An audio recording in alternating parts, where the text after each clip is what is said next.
Iron Out Professional Laundry is upgrading, getting bigger, and is now Zion Out Professional Laundry. Service which they provide: dry clean, laundry, steam press, sofa deep cleaning, carpet deep cleaning, and shoe laundry. Free pickup and drop facility available. The only steam press facility in Bhiwandi with premium packaging. Organized app-based laundry service. Prepaid laundry packages are also available with lots of offers. One of its kind laundry setup in Bhiwandi, offering premium services at affordable rates. Serving entire Bhiwandi with more than 500 customers and 50,000 plus article processed. At Allied Auto Service HPCL dealer, Old Agra Road, near बागी फिरदौस मस्जिद भिवंडी। दोस्तों, भिवंडी शहर बुनकरों का शहर माना जाता है, लेकिन केंद्र सरकार की टेक्सटाइल पॉलिसी भिवंडी वालों को राज नहीं आ रही। वहीं पावरलूम सब्सिडी की बात करें तो सरकार ने पहले तो टेक्सटाइल ओनर को रजिस्ट्रेशन करवाने को कहा था, लेकिन रजिस्ट्रेशन में इतनी सारी शर्तें डाल दी कि भिवंडी के पुराने बुनकरों को उस पॉलिसी में रजिस्टर करना लगभग नामुमकिन है, जिसके लिए शहर के नेताओं ने काफ़ी आवाज़ें उठाई। और कुछ दिनों पहले एमएलए रईस शेख ने एक वीडियो जारी कर लोगों को बताया कि उनके प्रयास से पावरलूम वालों को दोबारा सब्सिडी दी जाएगी। लेकिन जब इस सब्सिडी के लिए लेटर आया तो उसमें पाया गया कि सब्सिडी उन्हें ही मिलेगी जिन बुनकरों ने रजिस्ट्रेशन करवाया है। इस बात का मुद्दा भिवंडी के पूर्व एमएलए कांग्रेस पार्टी के भिवंडी जिला अध्यक्ष एडवोकेट रशीद ताहिर ने उठाया। उनका कहना है कि अगर रजिस्ट्रेशन करवाने वाले बुनकरों को ही सब्सिडी मिलेगी तो फिर भिवंडी के बुनकर दोबारा इस स्कीम से वंचित रह जाएंगे। दोस्तों बुजुर्गों, सबसे पहले तो रमज़ान के मुकद्दस महीने की सबको बहुत बहुत मुबारकबाद। मैं एक ऐसी खुशखबरी में भिवंडी शहर को और महाराष्ट्र के तमाम पावरलूम से मुसल्लिक लोगों को देना चाहता हूं कि जो लड़ाई हम इतने सालों से लड़ रहे थे कि पावरलूम के जितने भी लोग हैं, जितने भी लोग पावरलूम चलाते हैं, पावरलूम बिजनेस करते हैं, उन बिजनेसेस को सरकार सब्सिडी दे। आपको याद होगा कि असेंबली में पावरलूम के ताल्लुक से हमने कई सवालात उठाए थे और इस सरकार से हमने डिमांड की थी कि पावरलूम को स्टडी करने के लिए एक कमेटी बनाए। वो कमेटी बनी, 2 महीने में हमने रिपोर्ट दिया और हमने कहा कि सरकार आचार संहिता लगने के पहले ही पावरलूम को सब्सिडी दे। मुझे बहुत खुशी है और मैं महाराष्ट्र सरकार का शुक्रिया अदा करता हूँ कि देर से ही लेकिन पावरलूम के ओनर्स को, पावरलूम चलाने वालों को एक राहत मिलने जा रही है।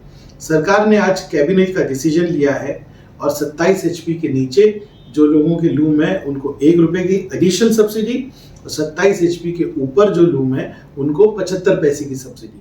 दूसरे, आज आप लोगों की प्रेस कॉन्फ्रेंस बुलाने का एक मकसद ये भी था कि आपको याद होगा यहीं पर हमने प्रेस कॉन्फ्रेंस लेके पावर बिल के ताल्लुक से एक मसला बहुत अहम चल रहा था।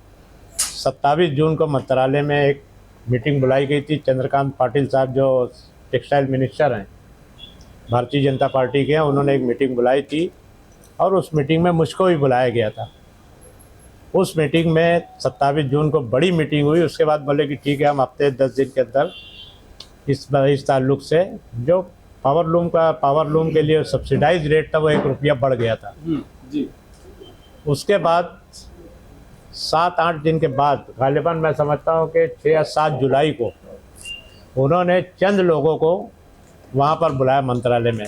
उसमें मुझको भी बुलाया, बोले पावरलूम के ताल्लुक से आप एक प्रपोज़ल ऐसा दो हमको कि जो हम कर सकें।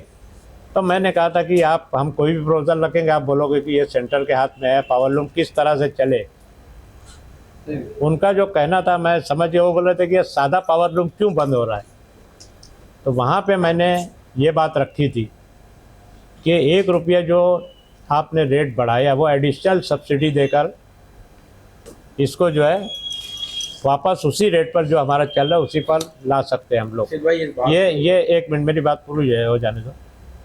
27 हाउस पावर के नीचे का ये मामला था। 27 हाउस पावर के ऊपर का जो है हमने ये किया कि भाई उसको 75% उसका रेट कम किया जाए, एडिशनल सब्सिडी दे के।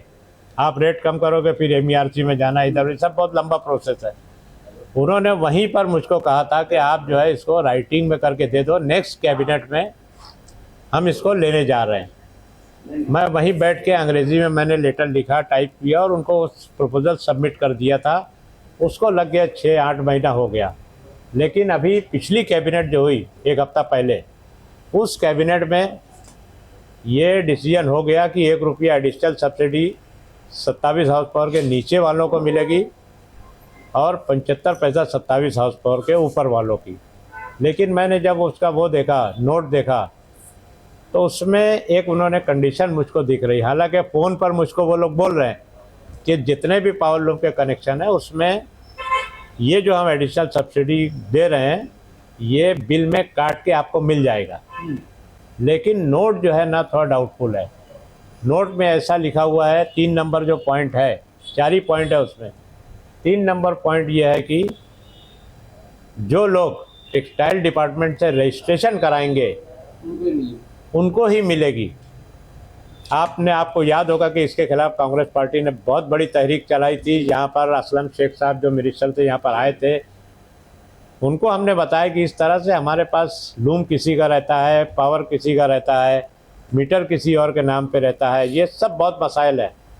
और उस वक्त उन्होंने आके यहाँ पर जब सब जायज़ा लिया तो उस वक्त ये फैसला लिया गया था कि हम जो है पावर लूम वालों के लिए, छोटे जो वीवर हैं, ऑटो लूम जाने दीजिए, लेकिन छोटे जो वीवर हैं उनसे ये कंडीशन हम रजिस्ट्रेशन की निकाल लेते हैं, और वो निकाल गया था। आज फिर कहाँ से ये लगा दिया, हालांकि कोई ज़रूरत नहीं थी, क्योंकि चंद्रकांत पाटिल जी का सीधा साफ सवाल था कि ये इंडस्ट्री जो बंद हो रही है, इसको सबसे बड़ा रोज़गार खेती के बाद यही इंडस्ट्री दे रही है, हम सब लोग जानते हैं। तो ये किस तरह से दोबारा अपने पटरी पर आगे चले, तो हमने ये एक छोटा सा सुझाव दिया था और उसको मंजूर किया गया था। लेकिन ये कंडीशन कैसे किया, मैंने कल एक लेटर उनको भेजा है और मुझको उम्मीद है कि जिस तरह से मीटिंग में बात हुई थी उसी तरह से इस ऑर्डर का इम्प्लीमेंटेशन हो, ये मुझे उम्मीद है। ये जो पावर बिल का जो मसला है, इसमें आमदार साहब बोल रहे कि ये हम नहीं किया। देखिए मेरे पास फोटो भी है। रशीद भाई, ये जो पावर बिल का मसला है इसको लेकर आमदार रईस शेख साहब का ये कहना है कि ये उन्होंने किया ये काम।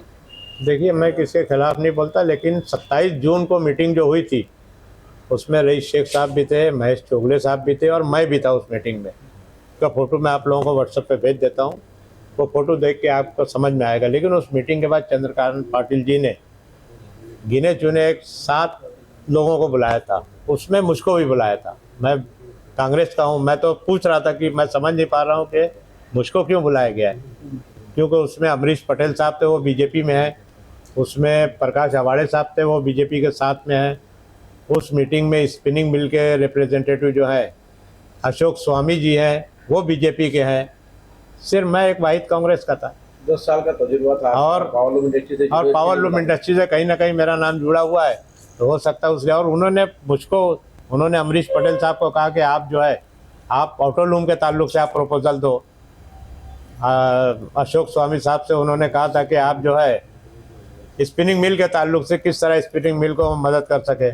मुझको उन्होंने कहा कि पावर लूम के ताल्लुक से जो क्या नाम है, सादा पावर लूम है, हमारा प्लेन पावर लूम जो है, उस ताल्लुक से आप प्रपोजल हमको लिख के दो, और आज की आज लिख के दो।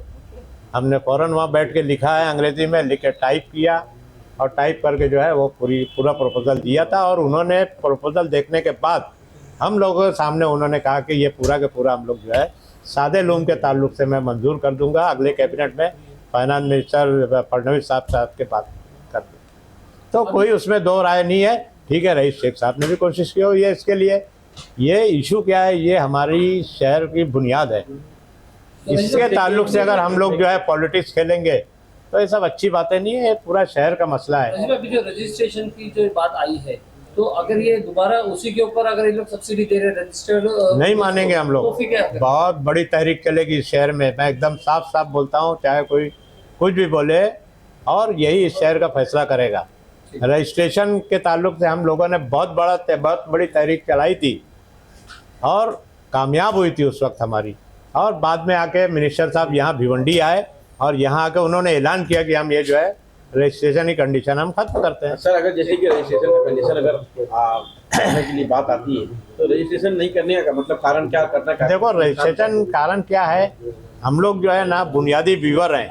हम लोग बाप दादा के दौर से जो है हम लोग जो है ये पावर लूम इंडस्ट्री में, हमारे 24 लूम के कारखाने में 4 लोगों के पावर लूम है, मीटर एक ही के नाम पे रहता था, कोई यूज़र करके मीटर देते थे। रजिस्ट्रेशन की जो उसकी कंडीशन है ये पूरा ही नहीं होता। अभी कारखाने का गाला आपके नाम पे है, लूम मेरा है, इनका है। आप किसको दोगे सब्सिडी का पैसा?